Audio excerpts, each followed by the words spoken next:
morning, beautiful people. I hope everyone is having a wonderful day today. I'm super excited to be moderating this panel today called Women and Gender Non-Binary People in Tech. We'll learn from 3 different panelists what their experiences are and how they feel that we can improve and grow as a hacker community. First off, we have Qrikey Schidlowsky. She goes by she, her pronouns and is the head of university launches at HackerU. Next up, we have Emily Nguyen, who is a hacker, and she also goes by she, her pronouns, as well as is the founder of ACMUSD. And last but not least, we have Fiona Whittington, also goes by she, her pronouns, and is the executive director of TechTogether. What is up, y'all? How's everyone doing today? Great, so excited to be here. Yeah, I'm really excited as well. Yeah, happy to be here virtually.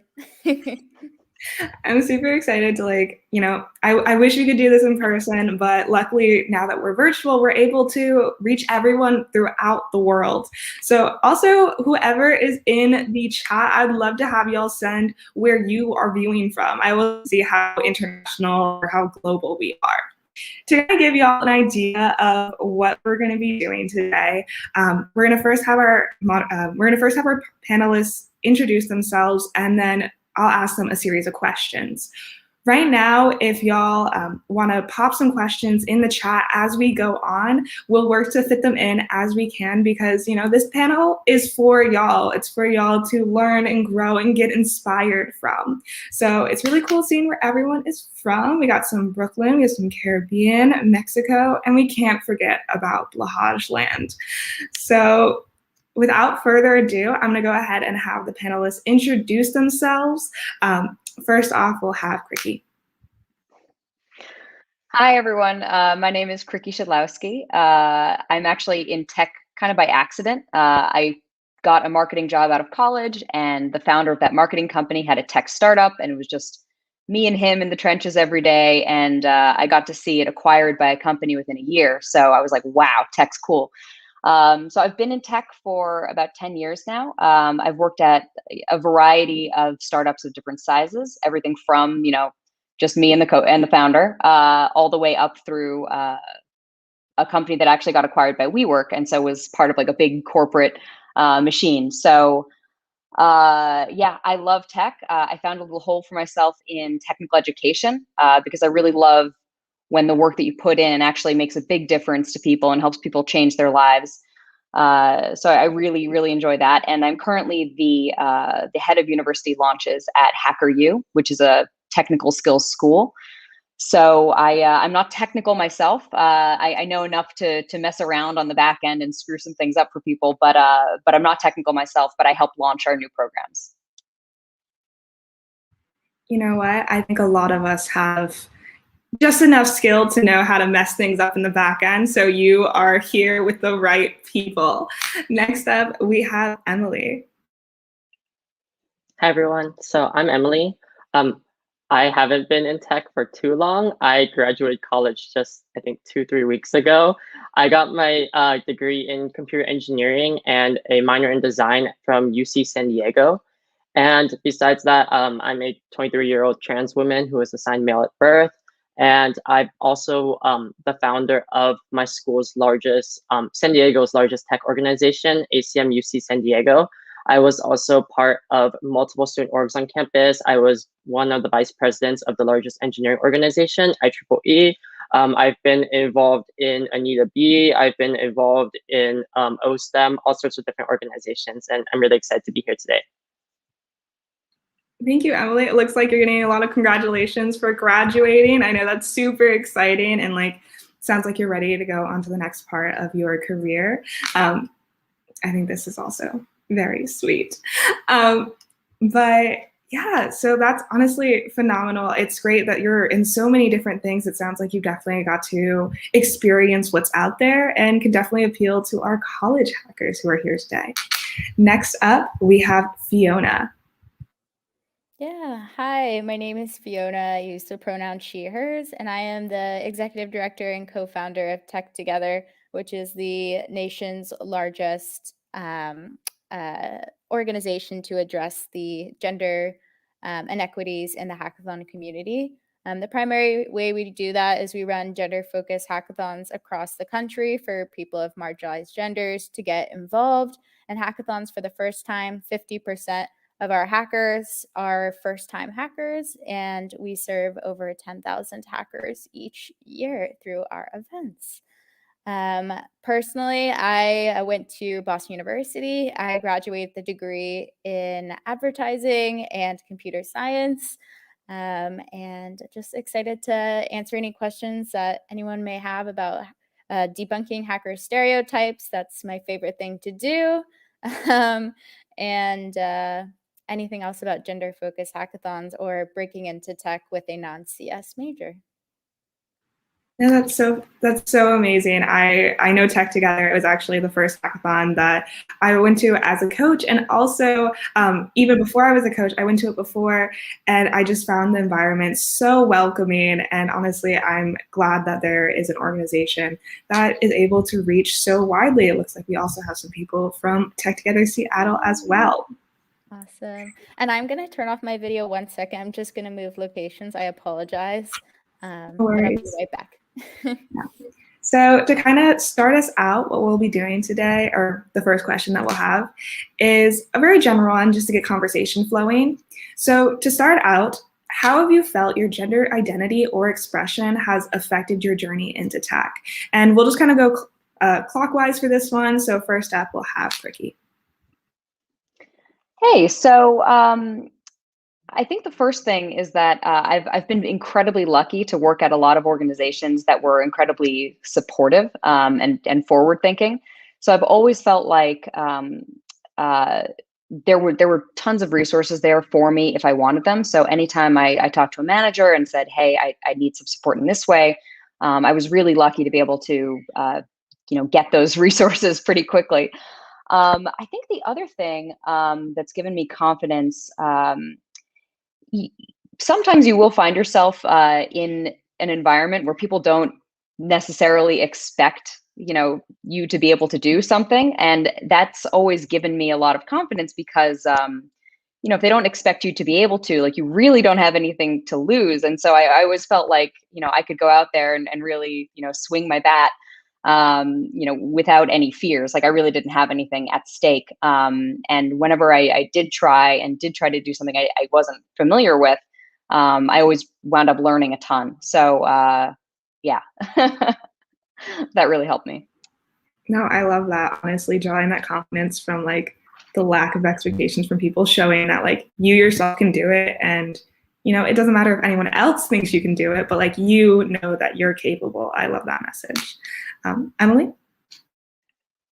Yeah, so I think it's been a mixed bag. So to give you a bit more background about me, I came out about 4 years ago. I think my 4-year anniversary was just also a few weeks ago when I graduated college. So I came out about 4 years ago, and when I came out, at that time, like, I was barely involved in tech. Like, I think I was just learning HTML for like the first time ever, to give you an idea of like how little I knew. And so it's been a mixed bag. I think being in tech has definitely helped me grow in a lot of different ways. It's helped me gain a lot of confidence in my own identity. I think joining a lot of different organizations has been incredibly helpful. OSTEM, Need all those different organizations has really, really been supportive. And like a lot of the events I've gone to, I've met a lot of other college students, a lot of other hackers who've been incredibly supportive of my identity, who have accepted me for who I am. That being said, it is a mixed bag. I have had a bunch of bad experiences as well. I'll say the first few years when I wasn't necessarily passing, and when I was like interviewing with the smaller companies, like small startups, it was like incredibly rough. Like, it was incredibly rough the first few years. I had like one interview where I think my interviewer asked me about my body parts, which was like awful. But besides that, like, I've also had like amazing experiences as well. I also forgot to mention this earlier. I work at Google, or I'm about to in a few weeks, and like, that company has been incredibly helpful and supportive of me. They have so many employee resource groups and so many different people who've just been supportive. So again, mixed bag, and yeah. Yeah, you definitely have a more unique experience that I can't speak on. So I'm glad to, truly have gender diversity on the panel today. So that way we'll kind of share what it's been like for you. And I'm so sorry that you've had to go through the experience, but I'm so glad that you've been able to land at a company that you feel like can support you in your endeavors. So yeah, also happy 4-year anniversary. It looks like you're hitting all the milestones these past few weeks. So that's exciting. Next up, we have Fiona. Fiona, if you want to just introduce yourself.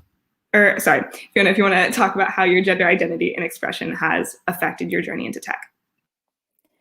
Yeah, I mean, I think that as a woman and also as a queer woman, I think that it definitely, being a woman in tech, whatever that means, it definitely has created barriers and challenges that my other, cis, friends in tech have not necessarily had to encounter or overcome.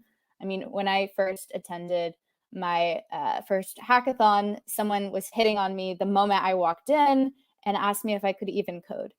The 2 male colleagues that I was with, or 2 other hackers, they didn't have that experience. And so I had to kind of overcome that initial barrier of saying, okay, I need to put that aside. That was kind of a negative experience, but I'm, here to learn. I'm here to grow. Let me compartmentalize that and move on with why I'm actually here. Whereas again, some of that was just a very unique experience to being a woman tech, that I think other people might not experience, that would potentially prevent me from entering the industry. And I think there are a lot of instances like that we all experience. I'm sure both Emily and Kriki can, list them off as well. But I also think that being able to being that underrepresented group in tech has also pushed me to find community. And in those communities, they're just so supportive. I still talk to all the people that, was in the Girls Who Code groups or in Rewriting the Code, all of the organizations that I joined, and they're just rooting you on, giving you referrals, reviewing your resume. So I think in that way, it can be a real strength when you have so many people rooting for you to succeed. Yeah, I know, definitely. As women tech, I felt that both sides. You definitely have people who kind of doubt what you do, and you also have people who wholeheartedly support you, and that's definitely the feel good moment. So, as if y'all don't know, only about 18% of people nationally pursuing a computer science degree actually are women.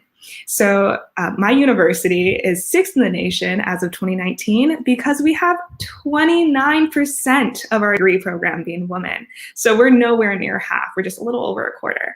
And because of that, I can be in my classes, I can look left, I can look right, and I'm just surrounded by men. And sometimes it feels like it's a lot of pressure to represent my entire gender, which isn't fair, but then also can lead to a lot of misconceptions. Is there a certain misconception that you found that people have about you when you walk into the room as someone in tech? And then if so, how are you able to combat that, or what would you go back and do? I can answer that. Yeah. Definitely 100%. The assumption is that if you are from an underrepresented group in tech, you are a beginner. That just because you haven't been a part of the hackathon community doesn't mean that you are a beginner.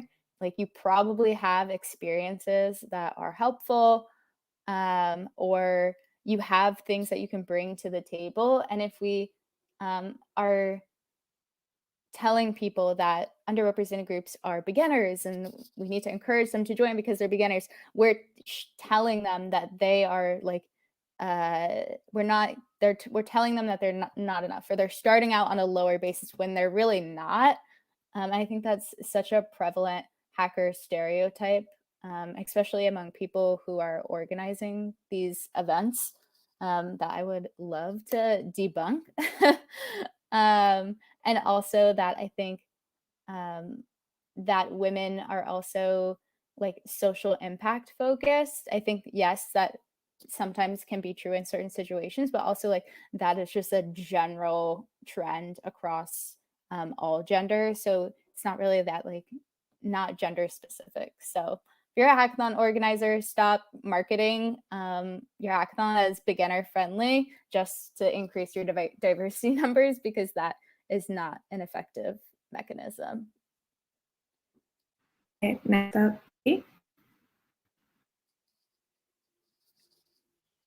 Sorry, were you asking me to weigh in? Yeah, so like what are some common misconceptions people have that you felt that people have had for you, and how have you been able to deal with that? And if you could like go back and change that or combat it in any way, what would you do? Yeah, so something Fiona said kind of resonated with me. When I first started my career, yes, I was in tech, but I wasn't very confident. And so I found myself resorting to the things that that people expected me to do, which was, I was doing a lot of like community work. I was, welcoming people at events. And it definitely wasn't like where my greatest skills lay, but it was the easiest thing. And it was the thing that was very consistent in people's minds about me. And it was actually kind of hard to break out of that. It took a number of years, probably like 4 years of deciding that I didn't want to be, in that kind of role anymore, to actually break out of it. And I actually wound up needing to change to a different company in order to rework my image. I didn't find that within the same company, I was able to, again, reimagine what I was in their eyes. And that sometimes happens. Another just general misconception is that, a company is a family. People say that all the time, and it's good to feel, a close tie to your coworkers, but it's not a family. It's a place of work. And so I've had a lot of really great experiences where I had really close-knit communities that I really cherished. But in order to keep my career moving forward and to bring out the skills that really represented me, I sometimes had to leave those communities. So that leapt to mind for me. Yeah, that's a really like interesting point. Sometimes you can change how you imagine yourself, but sometimes it's hard to be in this environment that perceives you as a way that you were before, and sometimes you just need a fresh start. So I love that message. I'm definitely going to come back to you to ask about how to do that. And then next up, we have Emily. So as a hacker, I think I experienced much of what Fiona said. I feel like a lot of people at first just didn't like respect me as a hacker. A lot of people thought I was a weak hacker, and they thought that like I wasn't able to, like I wasn't a strong coder. And also like it doesn't help that I do front end. And for some reason in the hacker community, there's a stereotype that women do front end. Like I don't know why like the stereotype exists, but for some reason everyone assumes it and everyone thinks that you're a bad coder because you're in front end. But I've just come to embrace it over time. The fact that I do front end, and I stopped caring what people think, and I'm just at the point where I'm just gonna win hackathons like endlessly just to like prove a point. And yeah, that's what I've been up to like all COVID. I've just been competing in hackathons trying to prove a point. Yeah, no, honestly, I feel that on the front end web development side. Fun fact, at my university, I started the Girls Who Code chapter at the University of Virginia, and we held our first hackathon last year in October. It's almost been a year, which is crazy. And for that, obviously we're going to design a website, and we worked with a local branding agency, it's a bunch of students, and we designed this pop-in website. It looked beautiful. And I was like showing it off into like my TA group, and my TA, who is a man, saw the site and went, wow, girls really are all design, no functionality. And it's like, sir, what was the functionality? It scrolls through. You have all this information. I don't know, like, what you would do, tell you like Chipotle order? And it was just really crazy to see how like you have to be boxed in either like artistic, creative, and then technical. And honestly, I think the biggest strength is when you can bring those two together. Yeah. So to kind of go on this topic, we talked about the misconceptions and kind of reinventing ourselves and what we're doing to combat that. Is there anything y'all feel like you can specifically talk to about feeling maybe less than, or in general, just about imposter syndrome that may have to be tied to your gender identity? And to kind of start out, we can go with Emily first. So I'll say this. I think there was a question that showed up on the screen right here, like how do you deal with the feeling of being less than your male peers? I don't feel less than my male peers, and I'm just saying that like outright, like I don't feel less than my male peers, and I want to make that like very clear. And I don't feel that way. And but I will say that initially, like I did have a lot of imposter syndrome, and initially I like did doubt myself a lot. I doubted my identity a lot. I feel like being in tech, a lot of people like question like, I don't know. They just yeah, and they just question like who I am. Like, am I like really a woman? Like I got that so many times in tech, and that like was really annoying. And I feel like the way I learned to deal with imposter syndrome was just, I don't know, I just shut everyone out. And I know it's like really, really, really hard to do, but I developed a very tough skin over time with a lot of like negative experiences that it's like, I don't know, as bad as it is to say, as sad as it is to say, that's honestly how I coped with it. I just developed a tough skin from all the negative experiences, and I just started believing in myself and stopped caring what people think. Emily, I loved how you started out that answer. You don't feel less than, and as you should. And I'm sorry that you had to have all those like negative experience to build that tough skin to feel more empowered. But I'm glad that you were able to find that confidence from within and not need it from external validation. Next up, we'll have Fiona. Yeah. I learned this great tip. I can't remember from who, but if you are having an imposter syndrome moment, you're having an experience where you're feeling less than or comparing yourself, I have learned to do this exercise of being my own fact checker, where I say, okay, how am I feeling? Is this real? Is this a fact, or is this just an opinion? Can I prove that this is true? So for example, I might say, oh, my nonprofit isn't as good as, Girls Who Code. And I say, yeah, that is fact, but also you can't really compare the two, right? Like I have to think about it logically. And that helps me get through those experiences, because I think that another common misconception is that imposter syndrome goes away as you get more successful.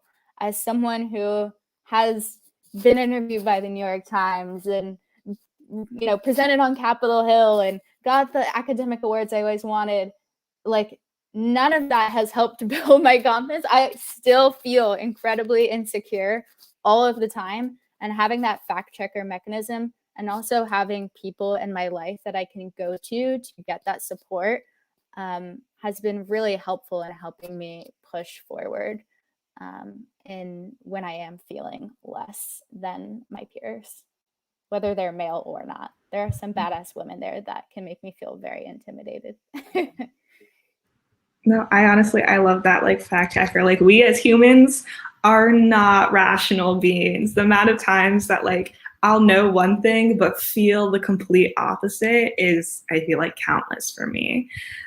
But I also like agree, like you don't stop feeling the imposter syndrome just because you get more experience.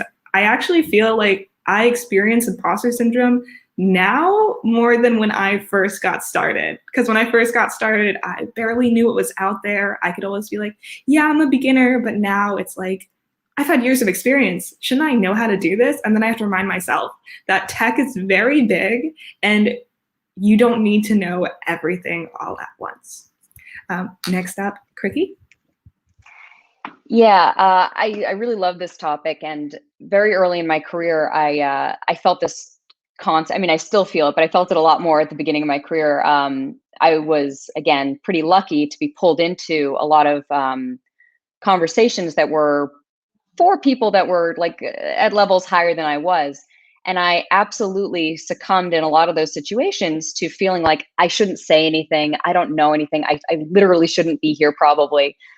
And I got some really interesting advice that kind of goes really well with Fiona's, which was not to listen or not to ignore the voice, because yes, we probably have these feelings and they might not be like real, but to ask the voice, like, why are you feeling this way? To give your, like, to dignify your emotions by understanding where they come from. And I found that when I sat down, in front of like a spreadsheet, and I wrote down, like, why didn't I speak in that meeting? I could identify, like, so-and-so intimidates me. So, okay, what do I do with that?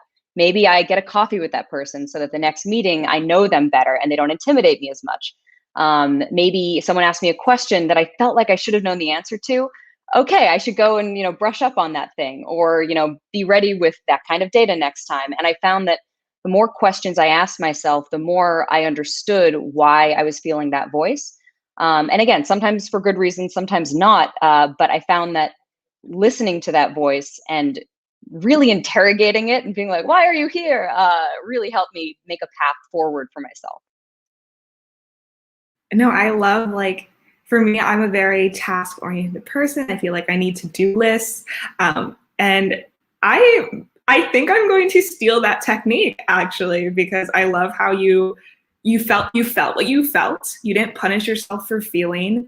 Then you figured out why you were feeling that way. And then you didn't just let yourself feel that way. You figured out how you could work to improve your experience. So you're constantly growing and learning. And that's something at MLH that we love to see, not just in everyday life, or not just in our hackers, but in everyday life as well. I feel like you talked a little bit about coming from different companies, and it looks like we actually have a question from chat that I'd like to combine with one of my own. So we'll kind of move more into individual questions for a little bit. So Qrikey, can you tell us about your whole journey for your achievements, failure, what could be best for you, if you're thinking, like, what should you do against your failures? And I'd also love to combine that with kind of your experience of moving through different positions in different companies and how you may feel that has affected you. Yeah, anyone who's done anything for a long time has a ton of failures. Usually it just, honestly, a lot of these failures came down to just not having the experience or just not knowing a thing. Like, for example, I mentioned that I worked at this company with the founder directly. I learned so much in that first like year and a half. I was paid for my time from 9 a.m. to 6 p.m., but the work that I did on the startup from 6 p.m. till 4 a.m. most nights was unpaid, and I didn't have any equity. So by the time the company was sold, I had actually been paid $0 for all the work that I did on that job, and the CEO bought a home in Greenwich, Connecticut, and married a supermodel. So I learned a ton, and that was like a failure in a way, but like I learned just a staggering amount. And I guess if things like that really leave an impact, and I realized from that experience, I loved tech.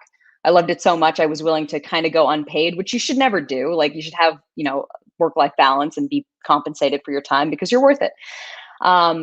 But I also realized I just needed to be a little savvier. And so that was a hard lesson in, you're working in this unknown space. Maybe you should learn about the space a little bit. Let me see. Yeah, I think just the clearer, as I jumped from different role to different role, and I was in business development, marketing, I was on product, community, I was on enterprise teams. As I went through all of those different roles, I realized more and more what it was I enjoyed doing, and I could advocate for it more directly. And you really need to have a very clear sense of what you're heading towards if you're going to expect to make any progress towards it. So for the first part of my career, I really didn't have any direction, and I was kind of going wherever they needed me.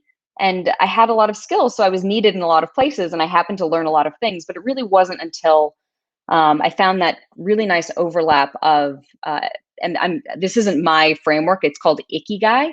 I don't know exactly what it means, but it's like a Venn diagram, and it's what you're good at. Let me see if I can remember it. Yeah, what you're really good at, what you love to do, and what a company is going to pay you for. And once I found that intersection in the middle, it really helped me, start moving forward.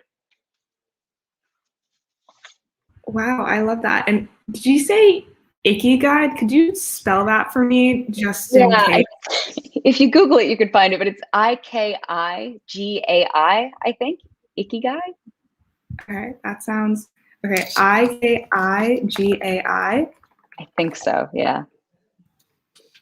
If anyone Googles it and finds another spelling for it, please send that in the chat. Oh, Emily looks like she found the Wikipedia page. So if y'all want to check that out, open up the link and maybe check it out after the panel. But it sounds amazing, and looks like Emily's even putting more articles in the chat. Look at her go. We do love Emily from MLH. But while we do have an Emily at MLH, we also have a wonderful Emily on this panel that I would love to ask a question to. So Emily, you mentioned you are the founder of ACM USD, which is one of the largest tech organizations at the University of San Diego. So how do you feel your personal identity and values have shaped the community as a whole? And if you were able to go back and give your new founder self a piece of advice, what would you do? So I think my identity has definitely shaped the organization quite a lot, but not just the organization. I think, I hope I've played a role in shaping the entire engineering community at my school. I think before I started ACM at UCSD, I mentioned I was involved in a lot of organizations. I was involved in IEEE and a bunch of like UCSD only organizations. And I'll say that I think the engineering culture at UCSD needs to be very, I don't know like what the word is, but a lot of college students, at least at UCSD, we call it sweaty. Like we say that a lot of the CS majors are really sweaty, which means they're like really like try hard, very like cutthroat. They're like trying to they're competing against each other. They're like out to get each other. They're sweaty because they're just trying too hard and they don't care about other people's feelings. And I think over time, especially with us starting ACM, we've really tried to make it more community centric. We've tried to make people like really learn to not just respect each other.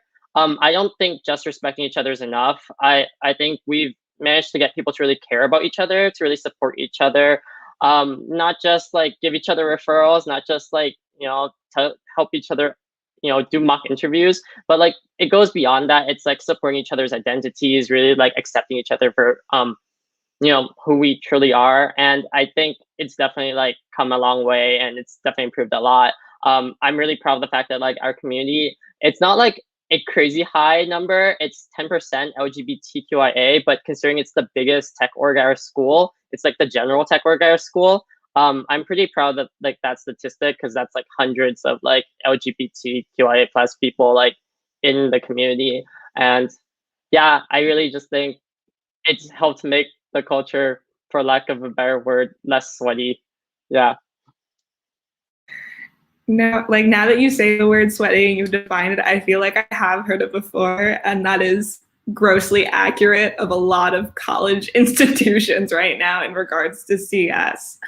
But I love that, you focus on building a community that isn't just professional, which I feel like a lot of organizations do, and you built it on acceptance and really being like more personal.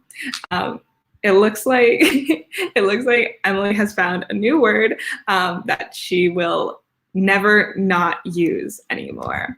It looks like Fiona had to step out for a second, so we'll see if she has a chance to come back in a bit. But this question I'll phrase to the both of you. What advice do you have for someone looking to get involved in tech but is discouraged because of their gender? I think it's really just to focus on the skills. Being proactive in that way can kind of distract you a little bit. But also, I think it's very comforting that, you know, the current framework that we all exist in, capitalism, is like shockingly democratic in that if you can do the job, you're needed. Like you know the movie Mulan. It's like, you know, she's, you know, not letting on that she's a woman, and then they find out and they're like, get out. And then when they need her, it's like, you know, come save China, and they bring her on board. And you know, you really want to be focusing on your skills, and you only really want to work for companies that prize the best technical education, you know, the best tech expertise that you can bring. If a company is really focusing on other things, then you really shouldn't be there, because they're obviously not focused on making something amazing. So yeah, focusing on the skills would be my advice. Emily? I'm still thinking about this. Okay, so I think if you're a female trying to break into tech, first off, I think try and look into yourself first and try and gain some, try and really figure out like what you want out of your career. A lot of times when you enter tech, you'll realize that you have all these different voices, all these different people trying to tell you who you should be, what you should do, where you belong. Don't listen to any of them. Really, it's about what you want from your career. It's what you want from, yeah, it's just what you want. And then, you know, put that first and foremost, write it down, like really have it out there, like have a list of goals and make sure that they're your own goals. They're not your parents' goals. They're not your like colleagues' goals. They're your goals. I think that's the first step. And then after that, I would really recommend getting involved in some communities and really trying to build a support network. I do think tech is great, but I also think tech is pretty toxic at times. And I think a good way to counteract the toxicity is really finding people who will support you through it and really like, you know, encourage you no matter what. So join some organizations, join some communities, find some people, find some friends, you know, and really find people who will just be there with you throughout your entire journey. But again, even though you have all these people, don't let them really like push you to be who they want you to be. It's really about who you want to be. Emily, I love that, you know, looking intrinsically. I feel like that's definitely been your message, your theme throughout this whole panel, just looking within yourself and do things for you. And I love that. And to highlight some communities that I've been a part of, at least, if Emily also wants to pop in afterwards with her own advice, y'all, I'm gonna mostly speak on communities for like college students, because that's what I have most experience with. Or high school students, but there's Code of Clossie that works towards 13 and 18-year-old girls, but also allows for instructor assistants who are older. I was an IA. There is Black Girls Code. That's also typically for a younger audience, but I've worked for them as an instructor, and they wonderful organization. Rewriting the Code is for college girls. There's also, Built by Girls, which is just focused on like women in general, or women from, I believe, 17 to 22. And there is a lot of technical people. If you are a queer folk in tech, there's Out in Tech as well. And I'm just trying to like come up with them, list them off. Girls Who Code, Women in Code, Who Code. And like literally, if you type in your identity, Who Code, you'll probably find a community for that. Does anyone else have like a quick organization that they wanna plug? Society of Women Engineers. I don't know if that was mentioned. And then I really recommend Society of Asian. I don't know. I don't remember what it stands for. I'm actually not involved in it. But if you're Asian like me, I really recommend you join that. And then not just out in tech, but also OSTEM. So out in science, technology. Yeah, out in STEM. That's the organization I'm a part of, and I really love that organization. I believe you're talking about Society of Asian Scientists and Engineers. Yes. Okay. Yes, I just know the acronym SACE. Yeah. I'm personally not in it, but I've heard they've done a lot of like great like professional networking and stuff in my school. Okay, and then speaking of, you know, gender-focused organizations, you have something that's a little more unique. It's not just a community that hosts like small events and group chats. You also are able to empower women all over the country to host and organize their own hackathons. So to kind of speak on that a little bit, what has it been like to, create that hackathon franchise?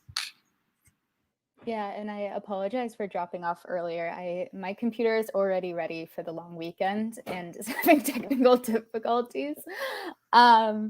Yeah, I mean, it's been such an incredible experience and journey, and I feel so privileged to be able to be in the position to have started with an initiative and have it, grown into a basically a company that employs people and serves, thousands of people on an annual basis.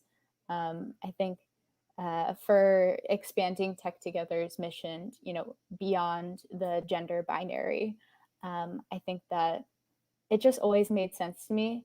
And I wrote about my experiences of why specifically we made the decision to expand beyond women to people of marginalized genders, which was based off of my experiences as a queer woman. I identify as bisexual, and I felt like growing up it was I only really got exposure to being a lesbian or being gay. My brother was gay, but I didn't really hear anything about being bisexual, or I had misconceptions about it, or even beyond that. So I think that it was really important for me to be able to, in my organization, be able to support those whose voices really weren't being heard and served through gender-focused hackathons. And as it goes to just, running the organization, I think I really wanted to do something different. As someone who's a part of like all those organizations, Girls Who Code, Built with Girls, I feel like a lot of them have those Facebook groups, like Slack groups. And for me, like I'm an introvert and I feel like I get lost in those. Like it just can be really overwhelming. So by having a weekend where you, with a small group, can really facilitate strong connections, as Emily said, like your network is like your superpower, especially in tech. And that was really important to me when starting the organization. And I can't recommend Emily's advice. Like, I think she was on the nose with everything for breaking into tech. Yeah, no, and I honestly love the idea. Like, and sometimes I feel that too, all these group chats, all these Slack groups, all these Discord servers. I will literally have hundreds of unread notifications.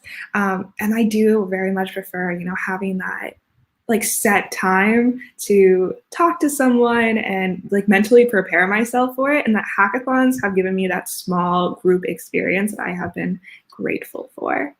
It looks like I'm going to answer some questions in chat or bring them up. This one looks like it's for you, Emily, or for anyone else who, has a little bit of experience with UI UX. Haley Moon says, I'm planning to go into UI UX. Anyone who doesn't know, that's user interface and user experience. That typically has to do with like the design of a technical product. And I definitely feel the stigma that Emily mentioned about women in front end. How can I go on about preventing this from bringing me down? Oops, I was trying to find the unmute button. Okay. First off, I want to say that I think I did design minor, and I think UI UX is really, really hard. And so the first thing I want you to keep in mind is remember that what you're doing, no matter what anyone else says, I think it's really hard, and I think it's really impressive that you're doing UI UX. So let's start with that. Like just remember that what you're doing is equally as important as any coder, equally as important as anyone doing AI, equally important as any data scientist. You're equally as important as everyone else. And I think what you're doing is super duper like impressive. I'm gonna start with that. And then I keep repeating this, but I really do think like try and remember that and have that confidence in yourself. Remember that you're awesome, you're amazing. And no matter what people say, no matter what stigmas exist, like try and just, I don't know, I know it's like really, really hard to overcome, but I think, just remember, just keep reminding yourself that you're amazing, and it will get you far. Yeah, I'd also add to that you can absolutely prove it to yourself that you're awesome. You can like just make sure that you're pursuing, all the resources that will help you get to the next level. And so much of tech, so many of the different jobs available in tech are really hot, and you can make bank doing UI UX. So it doesn't really matter what so and so says over on the side. Just prove it to yourself, keep improving, and have a sense of where you're going. And if you can keep that in mind, that might help quiet anything else that you're hearing now.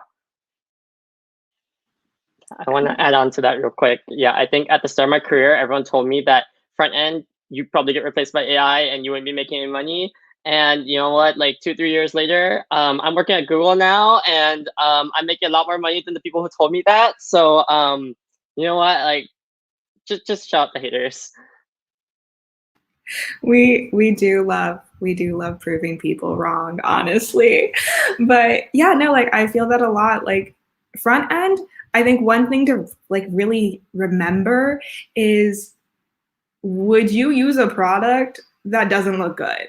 Like that's step one. When you are hearing people like business majors, entrepreneurs talking about like their new technical product, look at it. Is it ugly? No. Was there a designer behind it? Yes. And that is literally step one. A lot of coders, myself included, don't know how to design. Like, we don't know what looks good. We'll try slapping something together, but we need designers like you, like anyone who's out there doing UI UX design to help us out. So that way we can make sure our product is not just functional, but intuitive to the user, which, again, leads to more technical adaptability. Actually, yeah, one other thing on that, absolutely making sure it's intuitive and it's beautiful, but it's also a massive power that you hold in your hands in shaping the ways that people have interactions with the product or each other online. Like, if you have like a really uncomfortable experience, that's going to impact the kinds of choices people make. Or if you make it seamless for them to do something like, oh, pay with a click. Like, do you want to optimize for people spending as much money as possible? Or do you want to optimize for them buying the thing that will fit their need the best? So it's almost like UI engineers are like philosophers and psychologists. Like they need to understand like how they're shaping the world for people. Like it's incredible the amount of power and responsibility UI UX designers have. Yeah, no, that is honestly such an important point. Now we're kind of going into the last 10 minutes of our panel, so I want to make sure that we're able to give some hackers things with like actionable advice.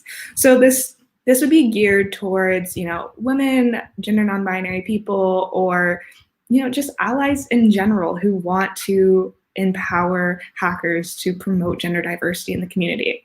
So what is something that hackers can do right now to make a difference, whether it's for their own self-confidence or supporting others?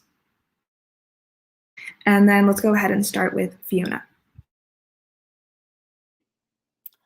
Yeah, I feel like there are just so many things that you can do, but the simplest way is just, I think, advocate for yourself and for your peers and stand up for them. I think, for example, like when I see other hackathons using like non-inclusive language, I tell them, and not in a rude way, I just say, hey, like, you're not using inclusive language, you're not using inclusive marketing, and it's leaving out X groups, they might feel X way. And that way that, standing up for the people who, again, who aren't in these leadership positions, who don't have a voice. So for example, when a lot of, gender fluid and trans people are being left out of gender focused hackathons, being able to stand up for them and say, why are we not including them? So for example, like this panel name, not super inclusive for people of gender diverse, people who are come from an underrepresented gender. But yeah, like again, like you want to give a voice and stand up for those people who should be included. And I think, again, just your voice is powerful. You can make change. And every small step that you make does make a difference, whether it's standing up for yourself, standing up for someone else, or giving feedback to someone, or giving feedback on someone else's behalf. So don't think that you don't have the power to make change, because you do. And I think, again, like, you don't think that you're not valued, because you are. I just talked to someone last night who was like, oh, I don't have the power to change the world. And I was like, you do. Like, even if it's not just you, you have the power to inspire others who can take change. So yeah, that's my advice for all the hackers out there. No, I do love that. You know, it's definitely all about the butterfly effect. Maybe you don't feel like you as an individual can do something, but you can definitely work to, you know, create a chain reaction down the road. Next, Kriki. Yeah, I guess I have two pieces of advice. So one, I had this experience of being at a company, and once a week I would get together with this group of folks, and we would talk about like things we were frustrated about at the company, because we all really loved the company. And it actually wasn't that productive. We all felt very validated and very heard by each other, and it was like a support network. But in retrospect, I really wish that we'd really focused on understanding all of our choices given the things that we were seeing. So instead of, if you ever find yourself in one of those situations where you're like, oh, I can't believe them, they're not being transparent, they're not, doing X, Y, Z. Instead, see if you can, get into a space of realizing that you have so much power, like Fiona said, and actually lay out, like, what are all the things that you can do? Is there a way that you can change this? Is there a way that you can, get ahead in your career given this? Now that you understand, why it works the way it does. So that's the first thing, is just to always focus on what choices are available to you, not getting bogged down. And same for supporting other people going through those things. If someone's going through something, yes, listen to them and hear them, but like, what can they do? They're powerful. And the second thing is, so this is actually a story from Google. So Emily, you're going to, get to interact with this particular structure, which is the level system. So at Google, you come in at a certain level, and then as you get more senior, you get a higher and higher level. So in this situation, there was an L4 woman, and she was an incredible performer, and she was about to get promoted. And there was this L5 meeting, and there was this man who was an L5 who was in this meeting, and he really wanted to do good, and he took it upon himself and said, I'm going to bring this L4 to the L5 meeting because she's going to go far and I want to support her. And on its face, I think he thought that he was doing a really, really good thing. But by changing the bar and singling her out, she afterwards admitted that she felt incredibly out of place. She felt like it was unfair to all of her other L4 colleagues. And it really took away the achievement, because she was about to get promoted and about to earn her spot in that meeting. And she had it taken away because this particular person, in trying to do the right thing, maybe got a little bit too much of himself wrapped up in it. And, it wasn't what she wanted. So, I think maybe the takeaway there, definitely don't change the bar, but also don't presume to know exactly what someone wants. And if you're going to make a change, try to make it a permanent change that will benefit everyone. No, I love that, Cookie. I feel like a lot of people definitely do get that savior mentality instead of the empowerment mentality. I think the number one downfall is like thinking that someone needs to come in and save them and do good for them, whereas people are doing plenty well by themselves. We need to give them the platform to be able to speak out and do the things that would really improve diversity in general, not just about gender. All right, Emily? Yeah, so I 100% agree with what both Kriki and Fiona said. I do think being an ally, if you're going to be an ally, it's not just about not just raising the bar, but it's like you really need to understand like what the community you're supporting wants, and you need to do a lot of research and you need to do a lot of listening. I feel like one of the biggest problems I see with allies is that allies oftentimes don't listen. They're trying to do so much change, but they're not like really listening to exactly what the community wants. And oftentimes they're trying to force the community to fit into their perceived notions of the community. I'm Asian, and so like I think all my life I've been told that I was like part of like this model minority myth, and I feel like oftentimes like people try and really like have pushed me towards that, right? And I think that's something that I don't like that. Like there shouldn't be like some set defined way to like be Asian, or some set defined way to be like female, or some set defined way or like yeah, there shouldn't be some set defined way, and if you're not part of the community, you shouldn't even be the one defining it. And so I think that's just something I want to remind all the allies out there, is that if you're going to be an ally, make sure you listen to the community and don't try and like, change the community to meet your own perceived notions. I think, yeah, that's just like wrong. And then when it comes to people within the community, if you're trying to advocate, I've been saying this like the entire talk, but be yourself and be very, very passionate about what you believe in. And oftentimes, I think that's where like the greatest change comes from, is people believing in themselves and going all out and pursuing their passions as much as possible. And I really think that that's the best thing you can do if you're part of the community.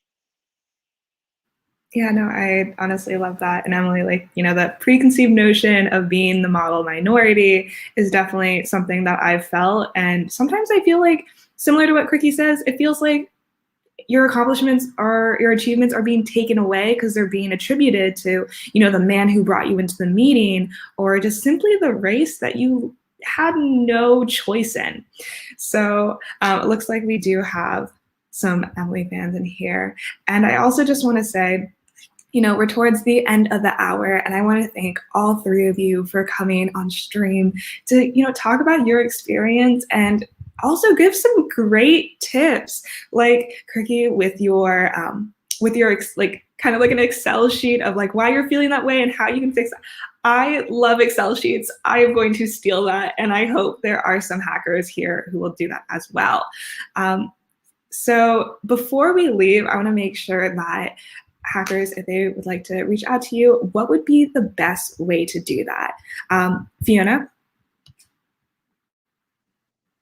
Yeah, I mean, feel free to connect with me on LinkedIn. Just mention that you attended this panel, and what I can do to support you. That's always a helpful action item in your connection. And then also, if you want to get involved with TechTogether, the easiest way is to just sign up for our biweekly newsletter.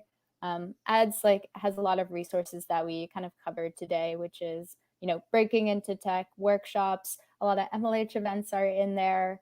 Upcoming hackathons, resources for attending hackathons. And if you hate the newsletter, you can always unsubscribe. So, but yeah, I would love to get to know all of you. If you have any specific questions, please don't hesitate to reach out. I love, supporting the community in any way that I can. Yeah, so connect with Fiona on LinkedIn, or the TechTogether website to subscribe to the newsletter is techtogether.io. Okay, perfect. TechTogether.io. Emily?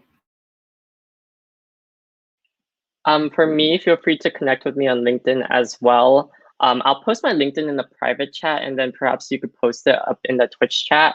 But feel free to connect. I will say I'm kind of guilty of not always responding to my LinkedIn messages or accepting my connections, because I only check LinkedIn once every few weeks now. I've been trying to get off of it. I had a bad addiction a few years ago, and I don't want to go back to a LinkedIn addiction. If you have something you really want to talk about, or if you want something more personal, feel free to email me as well. My email is super easy to remember. It's emily@computer.org. It's just my first name @computer.org. And yeah, feel free to email me. A lot of people in the past, they've contacted me and they've set meetings with me. I love meeting with people and just talking and getting to know people. So feel free to do that. And yes, how'd you computer.org? I'm part of the IEEE Computer Society, so I pay some fee a year, and then that email redirects to my primary email, so it just sends it to my main inbox. But yeah, I like the moment I saw it was like available, I was just like, I need to have that. Like it's such a short email. It's so nice. Yeah, if anyone has the name Mara, please don't steal that. I know what I'm doing right after this panel. It looks like Kriki has already sent her LinkedIn in the chat, but Kriki, is there anything else you'd like to say for anyone looking to connect?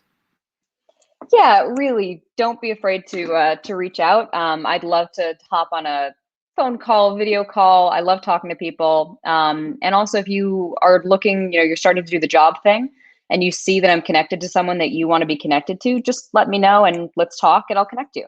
So yeah, I'm on your team. Oh, honestly, I love the message of empowerment, and that goes back into like the power of the network. It really does matter, even if it's someone that you saw on a panel.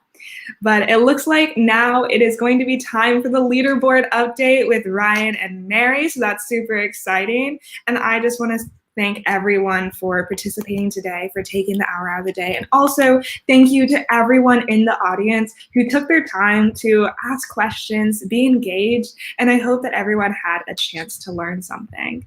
So let's all give it one final wave, and we'll see you all at the leader update. Bye, y'all.